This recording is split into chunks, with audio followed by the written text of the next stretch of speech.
ಚಿಕ್ಕಬಳ್ಳಾಪುರ ಜಿಲ್ಲೆಯ ಗೌರಿಬಿದನೂರು ಮೂಲದ ವಿದ್ಯಾರ್ಥಿನಿಯೊಬ್ಬಳು ಚಿಕ್ಕಬಳ್ಳಾಪುರ ನಗರದ ಖಾಸಗಿ ಕಾಲೇಜಿನಲ್ಲಿ 3ನೇ ವರ್ಷದ ಲಾ ಅಭ್ಯಾಸ ಮಾಡ್ತಿದ್ದಾಳೆ. ಪ್ರತಿದಿನ ಕಾಲೇಜಿಗೆ ಹೋಗಿ ಬರಲು ಚಿಕ್ಕಬಳ್ಳಾಪುರ ನಗರದ ಬಿಬಿ ರಸ್ತೆಯ ಮೂಲಕ ವಾಪಸಂದ್ರ ಬಳಿ ಇರುವ ಕ್ವಾಲಿಟಿ ಮಟನ್ ಸ್ಟಾಲ್ ಮುಂದೆ ನಡೆದುಕೊಂಡು ಹೋಗಬೇಕಿದೆ. ಎಂದಿನಂತೆ ಕಾಲೇಜಿಗೆ ಹೋಗಿ ಬರುವಾಗ ಕ್ವಾಲಿಟಿ ಮಟನ್ ಸ್ಟಾಲ್ನಲ್ಲಿ ಕೆಲಸ ಮಾಡುವ ಮನ್ಸೂರ್ ಎನ್ನುವ ವಿವಾಹಿತನೋರ್ವ ವಿದ್ಯಾರ್ಥಿನಿಗೆ ಚುಡಾಯಿಸಿದ ಆರೋಪ ಕೇಳಿಬಂದಿದೆ. ಕಳೆದ 12 ದಿನಗಳಿಂದ ಪ್ರತಿದಿನ ಒಂದಿಲ್ಲೊಂದು ರೀತಿಯಲ್ಲಿ ಮಾತನಾಡುವುದು, ಕರೆಯುವುದು, ಸನ್ನೆ ಮಾಡುವುದನ್ನು ಮಾಡ್ತಿದ್ದಂತೆ. ಇದರಿಂದ ನೊಂದ ವಿದ್ಯಾರ್ಥಿನಿ ತನ್ನ ಸಹಪಾಠಿಗಳಿಗೆ ತಿಳಿಸಿದ್ದಾಳೆ. ಇದರಿಂದ ವಿದ್ಯಾರ್ಥಿಗಳು ಇಂದು ಮಟನ್ ಸ್ಟಾಲ್ಗೆ ಆಗಮಿಸಿ ಪ್ರಶ್ನೆ ಮಾಡಿದ್ದಾರೆ. ಆಗ ಅಂಗಡಿ ಮಾಲೀಕ ಸೇರಿ ಮನ್ಸೂರ್ ವಿದ್ಯಾರ್ಥಿಗಳ ಮೇಲೆ ಹಲ್ಲೆ ಮಾಡಿದ ಆರೋಪ ಕೇಳಿಬಂದಿದೆ. ಮಾರ್ನಿಂಗ್ ಬರ್ತಾ ಇದ್ರೆ ಒಂದು 12 ಡೇಸಿಂದಾನು ಬೆಳಿಗ್ಗೆ ಬರ್ತಾ ಇದ್ರೆ ಊಟ ಆಯ್ತಾ ಅಂತ ಕೇಳಿದ್ರು. ಫಸ್ಟ್ ಡೇ, ಸೆಕೆಂಡ್ ಡೇ ಕರೆದ್ರು, ಥರ್ಡ್ ಡೇ ಯಾಕೆ ಮಾತಾಡ್ತಾ ಇಲ್ಲ ಅಂತ ಹೇಳಿದ್ರು. ಫೋರ್ತ್ ಡೇ ಬರ್ತಾ ಇದ್ರೆ ಆ ಸೈಡಿಂದ ನಾವು ಹೋಗ್ತಾ ಇದ್ರೆ ಕರೆದ್ಬಿಟ್ಟು ಯಾಕೆ ಮಾತಾಡಲ್ವಾ ಅಂತ ಹೇಳಿದ್ರು. ನಾವು ಹೋಗ್ಬಿಟ್ಟು ಅವ್ರ ಅಂಗಡಿ ಹತ್ರ ವಾರ್ನಿಂಗ್ ಕೊಟ್ವಿ, ಈ ಥರ ಹೆಣ್ಮಕ್ಳಿಗೆ ಹರಾಸ್ಮೆಂಟ್ ಮಾಡೋಂಗಿಲ್ಲ, ನೀವು ಅಂಗಡಿನೂ ಇರಲ್ಲ, ನಿಮ್ದೇನೂ ಇರಲ್ಲ, ಈ ಥರ ಎಲ್ಲ ಮಾಡಬಾರ್ದು ಅಂತ ಹೇಳಿದ್ವಿ. ಆ ಓನರ್ಗೆ ಹೇಳಿದ್ವಿ ನಾವು, ಈ ಥರ ಅಂಗಡಿಯಲ್ಲಿ ಮಾಡ್ತಾ ಇದ್ದಾರಲ್ವಾ, ನಿಮಗೆ ಗೊತ್ತಾಗಲ್ವಾ ಅಂತ, ಈ ಥರ ಜನಕ್ಕೆಲ್ಲ ಇಟ್ಕೊಂಡಿದ್ದೀರಾ ನೀವು ಅಂತ ಹೇಳಿದ್ರೆ ನೆಕ್ಸ್ಟ್ ಡೇ ಅವ್ರೇನು ರೆಸ್ಪಾನ್ಸ್ ಮಾಡಲಿಲ್ಲ. ನಾವು ಸುಮ್ಮನೆ ಆಗಿಬಿಟ್ವಿ. ಇವತ್ತು ಬರ್ತಾ ಇದ್ದರೆ ಬೇರೆಯವ್ರ ಹತ್ರ ಹೇಳ್ಕಳಿಸಿದ್ದಾರೆ. ಅವರು ಯಾರು ಹೇಳೋದವರು, ಯಾರು ಹೊಡೆಯೋದವರು, ಎಷ್ಟೊಂದು ಜನ ಕರ್ಕೊಂಡು ಬರ್ತಾರೋ ಕರ್ಕೊಬರಲಿ, ನಾವು ನೋಡ್ತೀವಿ ಅಂತ ಹೇಳಿದ್ರು. ಅದಕ್ಕೆ ನಾವು ಇವತ್ತು 4 ಮೆಂಬರ್ಸ್, ನಮ್ಮ ಫ್ರೆಂಡ್ಸ್ ಎಲ್ಲ, ನಾನು ನನ್ನ ಫ್ರೆಂಡು, 2 ಗರ್ಲ್ಸು 2 ಬಾಯ್ಸ್ ಹೋಗಿದ್ವಿ. ಹೋಗ್ಬಿಟ್ಟು ಅಣ್ಣ ಈ ಥರ ಎಲ್ಲ ಮಾಡ್ತೀರಾ ಅಲ್ವಾ ನೀವು, ಈ ಥರ ಯಾಕೆ ಮಾಡೋದು ನೀವು ಗರ್ಲ್ಸ್ಗೆ, ನಿಮ್ಮ ಮನೆ ಹೆಣ್ಮಕ್ಳಿಗೆ ಈ ಥರನೇ ಮಾಡ್ತೀರಾ ಅಂತ ಬರೀ ಕೇಳಿದ್ದಷ್ಟೇ. ನೀವು ಯಾರು ನಮಗೆಲ್ಲ ಕೇಳೋದು, ನಮಗೆಲ್ಲ ಪೊಲೀಸರು ಗೊತ್ತು, ಎಲ್ಲರೂ ಗೊತ್ತು ನಮಗೆ ಅಂತ ಹೇಳ್ಬಿಟ್ಟು ಸ್ಟಿಕ್ಸ್ ತೊಗೊಂಡು ಬಂದಿದ್ದಾರೆ. ಜಾಸ್ತಿ ದೊಡ್ಡದಿದೆ, ಅದು ತೊಗೊಂಡು ಬಂದ್ಬಿಟ್ಟು ನಾವು ಫ್ರೆಂಡ್ಸ್ಗೆಲ್ಲ ಹೊಡಿತಾ ಇದ್ದಾರೆ. ನಾವು ಇಟ್ಕೊಂಡು ಸ್ಟಿಕ್ಕು ಆದ್ರೂ ಹೊಡೆಯಕ್ಕೆ ಹೋಗಿದ್ದಾರೆ ಅವರು. ನಮ್ಗೆ ಹೊಡಿಲಿಲ್ಲ, ತೊಳ್ಬಿಟ್ಟು ನಮಗೆ ಹೊಡೆಯಕ್ಕೂ ಬಂದರು. ಆದರೆ ಅಷ್ಟೊತ್ತಿಗೆ ಎಲ್ಲರೂ ಬಂದ್ಬಿಟ್ರು. ಯಾರು ಮಾಡಿದ ಆ ಥರ 4 ಮೆಂಬರ್ಸ್ ಇದ್ರು ಅಲ್ಲಿ ಅಂಗಡಿಯಲ್ಲಿ. ಏನು ಅಂಗಡಿ ಅದು? ಚಿಕನ್ ಮತ್ತೆ ಮಟನ್ ಕಟ್ ಮಾಡ್ತಾರೆ ಅಂಗಡಿಯಲ್ಲಿ.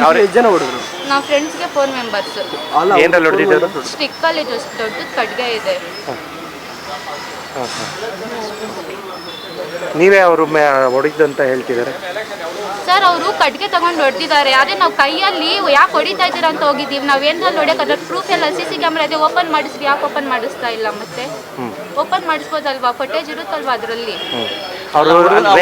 ಡೈಲಿ ನಿಮ್ಮನ್ನ 12 ಡೇಸ್ ಇಂದಾನೆ ನೋಡ್ತಾ ಇದೀವಿ. 3 ಡೇಸ್ ಬಂದಿಲ್ಲ ಅವ್ರ ಅಂಗಡಿಗೆ, ನಾವು ಒಪ್ಕೊಂತೀವಿ. 6 ಡೇಸ್ ರೆಗ್ಯುಲರ್ ಆಗಿ ಇದು ಮಾಡಿದ್ದಾರೆ ಅವರು. ಯಾರಿಗೆ ಚುಡಾಯಿಸ್ತಿದ್ರು? ನಾನು ನಮ್ಮ ಫ್ರೆಂಡ್ 2 ಬರ್ತಾರೆ, 2 ಹರಾಸ್ಮೆಂಟ್ ಮಾಡ್ತಾ ಇದ್ರಾ?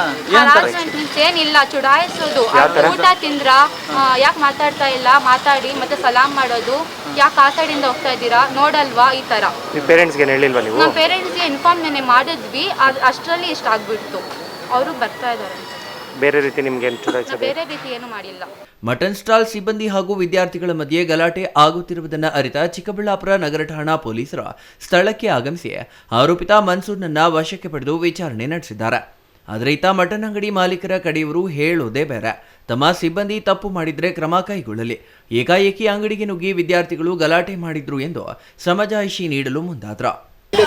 ಸರ್, ಏನು ಗಲಾಟೆ ಇಲ್ಲ. ಅದು 2-3 ದಿವಸ ಮುಂಚೆ ಒಂದು ಹುಡುಗಿಗೆ ಯಾರೋ ರೇಕ್ಸ್ನ ಅಂದ್ಬಿಟ್ಟು ಆ ಹುಡುಗಿ ಬಂದು ಹೇಳಿದ್ಲು.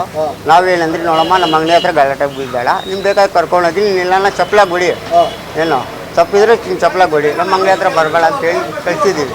ಕಳ್ಸಿದ್ಕ ಅದೇ ಕೆಲ್ಸಕ್ಕೆ ಬಂದ್ಬಿಟ್ಟು ಹುಡುಗರು ಒಂದು 10 ಜನ ಹುಡುಗರು ಬಂದ್ಬಿಟ್ಟು ಅದೇನೇ ಎತ್ತ ಅಂತ ಕೇಳವ್ರ. ಅವರು ಹಾಟ್ ಊಟ ಅಂದವ್ರು, ಇವರು ಹಾಟ್ ಗಲಾಟೆ ಅಷ್ಟೇ ಸರ್ ಆಗಿರೋದು.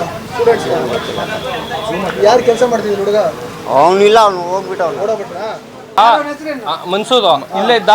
ಇವತ್ತಾಗಿರೋ ಮ್ಯಾಟ್ರ್ ಅಲ್ಲ ಇದು, ಯಾವಾಗ ಆಗಿದ್ದು ಗುಂಪು ಕಟ್ಕೊಂಡು ಇವತ್ತು ಬಂದಿರೋದು. ನಾನು ಒಳಗಡೆ ಊಟ ತಿಂತಾ ಇದ್ದೆ, ಈ ಕೂತಿಗೆ ಹಾಕೊಂತ ಇದ್ದಿದ್ದಕ್ಕೆ ನಾನು ಬಂದಿದ್ದಿಲ್ಲ. ಇಲ್ಲ ನಾನು ಬಂದ್ಮೇಲೆ ನಾನೇ ಬಿಡಿಸಿದ್ದು. ಬೇಕಾದ್ರೆ ವಿಡಿಯೋ ಇದ್ರೆ ನೋಡ್ಕೊಳ್ಳಿ, ನಾನೇ ಬಿಡಿಸ್ಬಿಟ್ಟು ಕಳಿಸ್ಬಿಟ್ಟೆ. ನಾನು 15-20 ಜನ ಅವ್ರು ಬಂದಿದ್ದು ಗುಂಪು, ಅವರೇ ಬಂದು ಕಿತ್ತಾಡ್ಕೊಂತ ಇದ್ದಿದ್ದು. ಅವರೇ ಬಂದು ಇಲ್ಲಿ ಅಂಗಡಿ ಗಲಾಟೆ ಮಾಡಿರೋದು. ನಾನೇ ಬಿಡಿಸೋದು. ಬೇಕಾದ್ರೆ ವಿಡಿಯೋ ರೆಕಾರ್ಡ್ ಆಗಿರುತ್ತೆ, ನೋಡ್ಕೊಳ್ರಿ ನೀವೇ. ಅಷ್ಟೇ ಮ್ಯಾಟ್ರ್ ಆಗಿದೆ. ಅದು ಮುಂಚೆದು ಹಿಂದೆದು ಗೊತ್ತಿಲ್ಲ. ನಾನು ಇರ್ಲಿಲ್ಲ, ನಾನು ಊಟ ತಿಂತಾ ಇದ್ದೆ ಒಳಗಡೆ. ನಾನು ಒಂದು ಸಾಲ ಕೇಳಕ್ ಬಂದಿದ್ದಲ್ಲ, ಕೇಳಕ್ 20 ಜನ ಬರ್ತಾರ. 20 ಜನ ಗುಂಪು ಬಂದಿದ್ದವರು, ರೆಕಾರ್ಡ್ ಆಗಿರುತ್ತಲ್ಲ ಕ್ಯಾಮ್ರಾ ಅಲ್ಲಿ. ರೇಕ್ಸಿರೋದು 3 ದಿನ ಮುಂಚೆ. ನಮ್ಮ ಡ್ಯಾಡಿ, ನಾನು ಹೇಳೋದು ಫುಲ್ ಕೇಳಿ ಸರ್. ನಮ್ಮ ಡ್ಯಾಡಿ ಓನರು, ನಮ್ಮ ಡ್ಯಾಡಿಗೆ ಬಂದು ಹೇಳವ್ರೆ. ನಮ್ಮ ಡ್ಯಾಡಿ ಏನು ಹೇಳವ್ರೆ? ರೇಕ್ಸ್ ಅವನ್ನೆಲ್ಲ ಚಪ್ಪಲಿ ತಗೊಂಡು ನೋಡಿ ಅಂಗಡಿ ತಗ ಬರಬಾರ್ದು ಇಲ್ಲಿ ಆಚೆ ಇರೋವೆಲ್ಲ ಅಂಗಡಿಯಲ್ಲಿರೋ ಒಂದು ರೆಕ್ಸ್ ಅಂಗಡಿ ಹತ್ರ ಬರ್ತೀವಿ ಇನ್ನೆಲ್ಲ ಅಂಗಡಿ ಹತ್ರ ಎಲ್ಲ ರೇಕ್ಸ್ ಇರೋದು ಆಚೆ ಕಡೆ ಬಸ್ ಸ್ಟ್ಯಾಂಡ್ ಅಲ್ಲಿ ಎಲ್ಲೋ ಅಂತೆ ಇಲ್ಲೇ ಕರೀತಾನಂತಲ್ಲ ಅವ್ರ ಅಂಗಡಿ ಹತ್ರ ಬಾಯಲ್ಲಿ ಮಾತಾಡು ಅಂತ ಕರೀತಾರೆ. ಇಲ್ಲೇನು ಕರೀತಾರೆ ಅಂಗಡಿಯಲ್ಲಿ ಕರೆದು ಸುಮ್ಮನೆ ಇವಾಗ ಹೇಳಿ ಅವ್ರು ಮುಂದೆ ಅವ್ರು ಹೇಳಿದ್ರೆ ಕೇಳಕ್ಕಾಗುತ್ತೆ ಅದೆಲ್ಲ ಸರ್ ಅಂಗಡಿ ವ್ಯಾಪಾರ ಮಾಡೋದು ಇಟ್ಕೊಂಡು ಮಾತಾಡಿದ್ರೆ ಸುಮ್ಮನೆ ಇರ್ತಾನೆ ಸರ್ ಓನರ್ ಅನ್ನೋದು 20 ಜನ ಕೆಲಸ ಇರೋದು ಹಂಗೆ ಸಪೋರ್ಟ್ ಮಾಡ್ತೀರಾ ನಾವು ಕೇಳಿ ಯಾರಿಗಾನ ಕೇಳಿ ಹುಡುಗರಿಗೆ ಹಂಗೆ ಓನರ್ ಅದು ಸಪೋರ್ಟ್ ಮಾಡ್ತಾರಾ? ಇನ್ನು ವಿವಾಹಿತನಾಗಿ ಇಬ್ಬರು ಮಕ್ಕಳಿದ್ರ ಪಾಪಿ ಮನ್ಸೂರ್ ವಿದ್ಯಾರ್ಥಿನಿಯನ್ನ ಚುಡಾಯಿಸಲು ಹೋಗಿ ಪೊಲೀಸರ ಅತಿಥಿಯಾಗಿದ್ದಾನೆ. Thoudanahalli Ramesh, CTV news, Chikkaballapur.